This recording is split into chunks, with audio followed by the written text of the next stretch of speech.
배드는 결과적으로 마이클에게는 실망스러운 작품이 돼요. 판매량이 스릴러보다 못했기 때문이었는데 대중들은 결코 뭐 그렇게 받아들이지를 않았죠. 배드, 맨 인 더 미러, 버트 다이아나 등 이번 앨범에도 명곡들이 깔렸습니다. 싱글 컷된 5곡이 연속으로 빌보드 차트 1위를 먹는 최초의 기록을 세우기도 했어요. 평단에 따라서는 스릴러보다 높은 평가를 내리기도 했고요.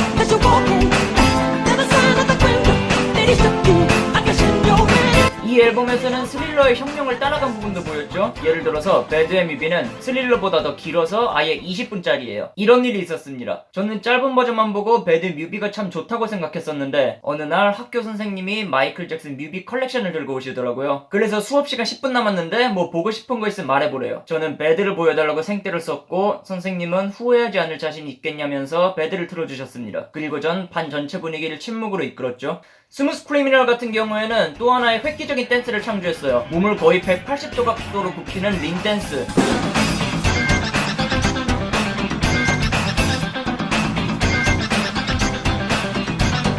사람이 이걸 어떻게 합니까? 하는 거를 마이클이 또 해낸 거죠. 이 앨범으로 마이클은 완전히 팝의 표준이 됐어요. 엘비스가 흑인 음악을 폭격해서 그 장르의 대표인물이 된 지 30년. 마이클은 백인 음악을 폭격해서 그 장르의 대표인물이 된 셈입니다. 이때 처음으로 가진 단독 콘서트 투어에서도 그 클래스를 여실히 보여주죠. 매드 월드 투어는 그 당시 기준으로 핑크 플로이드 다음 두 번째로 큰 수익을 올린 월드 투어였어요. 그나마도 핑크 플로이드가 마잭보다 74번이나 공연을 더해서 겨우 따라잡은 거니까 마이클의 당시 투어 규모는 독보적이라고 봐도 좋았던 거예요. 당시 투어 규모 순위를 보면은 탑 10에 흑인이 딱 둘밖에 없었습니다. 하나가 마이클 잭슨, 또 하나가 잭슨스. 인종의 벽을 넘고 말 그대로 팝을 씹으신 거죠. 이때 마이클은 거의 모든 곡을 라이브로 했는데 영상 자료가 거의 없는 게 아쉬울 따름이에요. 근데 이때 마이클이 마냥 행복했느냐? 또 그건 아니었어요. 이 시기가 각종 기행으로 본격적인 언론의 먹잇감이 된 시절, 그러니까 와코제코라는 별명이 따라붙은 시작이기도 했거든요.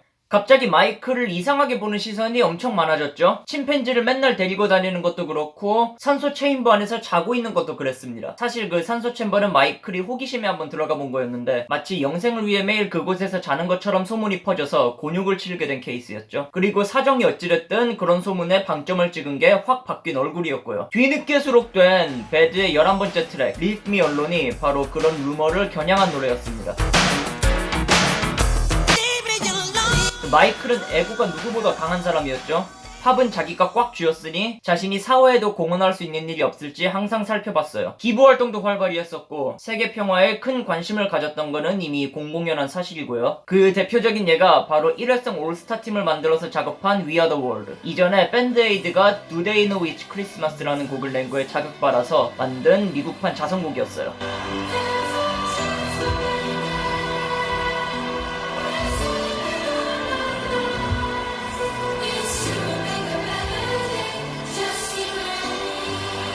펩시 사고 이후로 받은 보상금 그리고 잭슨스 투어로 받은 인센티브도 모두 기부했었고요. 하지만 그 중에서도 마이클이 가장 신경 썼던 거는 바로 어린이였습니다. 어린 시절이 아예 없었던 마이클의 인생. 그래서 그는 어린이라는 존재에 놀라울 정도의 애정을 보였어요. 마이클이 도와준 단체의 상당수는 어린이 관련이었죠. 안전, 건강, 빈곤 등 어린이는 결코 부족한 삶을 살아서는 안 된다고 끊임없이 말해왔어요. 팬레터도 어린이한테 오는 거 웬만큼 답장해줬고 그중 몇몇과는 꽤 친한 사이가 되기도 했죠. 그런 아이들 중에 한 명이 바로 아까의 펩시 사건 때 팬레터를 보낸 조단 챈들러였고요. 마이클은 1988년 어린이들의 천국 네버랜드를 개장합니다. 사실 마이클의 취향을 그대로 반영한 마이클의 천국인데 이게 상당수가 어린이들이 좋아할 만한 것들이었을 뿐이에요. 마이클은 이곳에 어린이를 자주 초대해서 놀았죠. 안에서 애랑 어떻게 놀았는지는 아무도 몰라요. 마이클이 진짜 어린이들이랑 친구처럼 놀았다는 것만 알려져 있을 뿐인데 문제는 이런 친구처럼이 진짜 동년배 친구처럼 이었다는 데 있었어요. 마이클의 측근은 마이클을 어른의 몸을 가진 어린이라고 평하기도 했죠. 그래서 저는 네버랜드를 이렇게 생각합니다. 어린 시절을 보내지 못한 서름을 마이클이 그 나름의 방식대로 풀어낸 결과물이라고요. 이거는 결국 엄청난 비극을 초래하게 되죠. 하지만 그 전에 마이클의 새로운 앨범 데인저러스 얘기부터 먼저 해볼게요. 배드의 후속작 데인저러스는 마이클이 퀸시 존스로부터 독립한 첫 번째 앨범이었습니다. 그래서 음악 색깔이 상당 부분 바뀌었어요. 데인저러스 수록곡은 들으면 딱 데인저러스인 걸 알 수가 있거든요. 이 앨범 수록곡들은 하나같이 그 특유의 통통 튀는 드럼 소리가 있어요. 그리고 창법도 많이 지르는 쪽으로 바뀌었죠. 앨범이 거듭될수록 사회적 영향력을 늘리기도 했어요. 이 앨범에서도 본격적으로 평화를 향한 메시지를 넣기 시작하는데 힐 더 월드가 그랬고 인종은 평등하다고 말하는 블랙 올 화이트도 그런 케이스였습니다.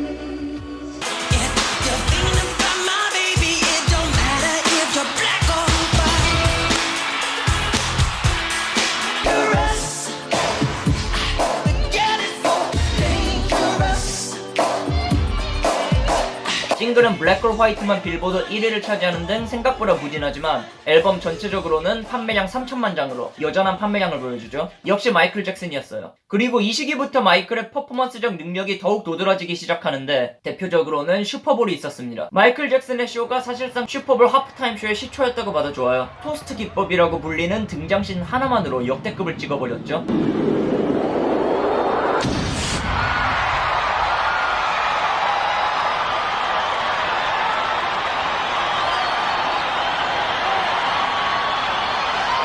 마이클은 이러고 1분이 넘게 아무것도 안합니다. 서있는 동작 하나만으로도 관객을 압도하는 유일한 가수 마이클 잭슨이었어요. 잼, 빌리진, 블랙 올 화이트, 힐 더 월드로 이어지는 셋리스트는 마이클의 과거와 현재를 완벽하게 표현했다고 봅니다.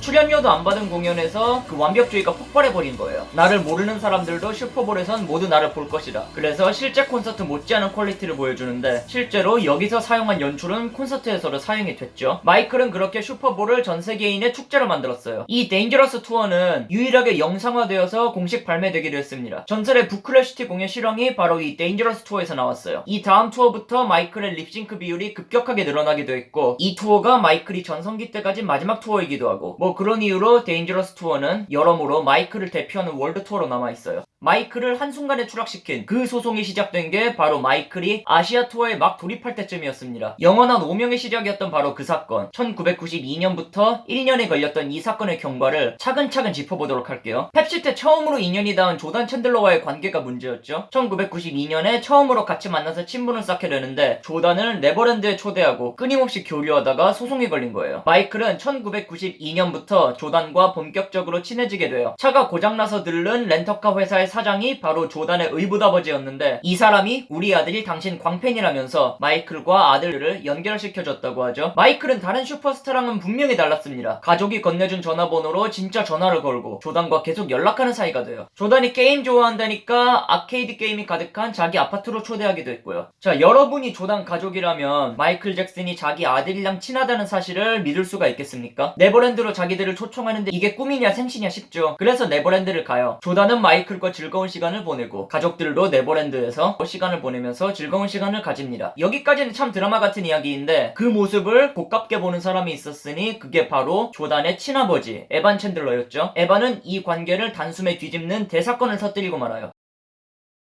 I will say that I am particularly upset by the handling of this mass matter by the incredible, terrible mass media. At every opportunity, the media has dissected and manipulated these allegations to reach their own conclusions. I ask all of you to wait and hear the truth before you label or condemn me.